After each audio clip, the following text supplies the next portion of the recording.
certain phrases which belong unmistakably to the British schoolroom of an earlier age. Report to the headmaster, hold out your hand, bend over, and most ominous of all, 6 of the best. To generations of pupils, the number 6 possessed an almost mythical significance.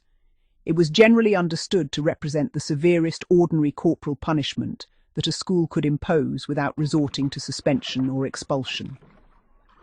Yet, like so many school traditions, the rule was far from universal.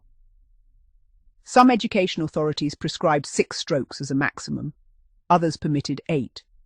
Independent schools often followed their own customs, while individual headmasters interpreted the phrase according to temperament, tradition, and technique. The distinction between 6 strokes and 6 of the best was important. 6 ordinary strokes might simply mean 6 brisk applications of the cane. 6 of the best suggested something altogether more formal and formidable. Deliberate strokes, carefully spaced and administered by a practiced hand, with the intention of leaving a lasting impression upon both memory and conduct. In many schools, however, punishment was administered on a considerably smaller scale. 2 strokes on the hand were common.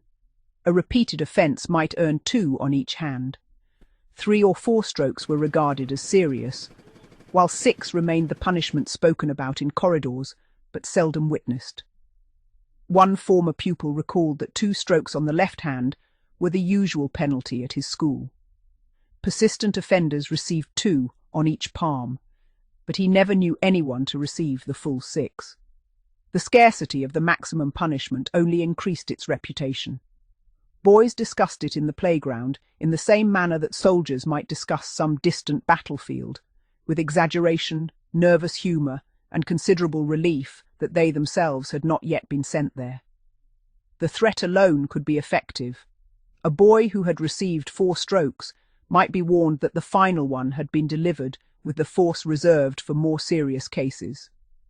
"Come back again," a master might say, "and it will be 6 like that." Such words could linger in the mind far longer than the immediate discomfort. The pupil was left to imagine the multiplication of that last stroke, the delay between each application, the effort required to present himself for the next, and the humiliating return to lessons afterwards. The ceremonies surrounding punishment varied greatly. In some schools, the cane was kept in a cupboard and produced only when required.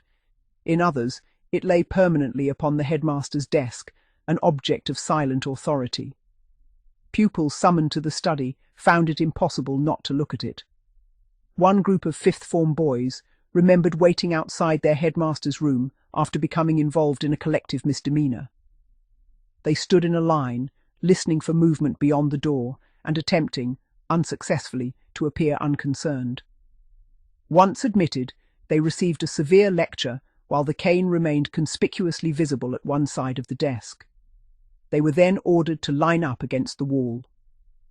One by one, each boy was called forward, instructed to bend across the desk, and given 6 strokes. The waiting proved almost as difficult as the punishment itself. Those farther back in the line heard the swish of the cane, the impact, and the headmaster's instruction to remain in position. The 3rd boy recalled trembling legs, a churning stomach, and the uncomfortable knowledge that at 15 he might not maintain the composure expected of an older schoolboy. Yet after the long anticipation, the punishment itself seemed astonishingly brief.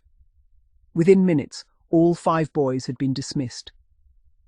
They retired to the lavatories near the craft block, where bravado gradually returned and the experience was examined, compared and converted into schoolboy legend. At home, the customary parental judgment was delivered. They had brought it upon themselves.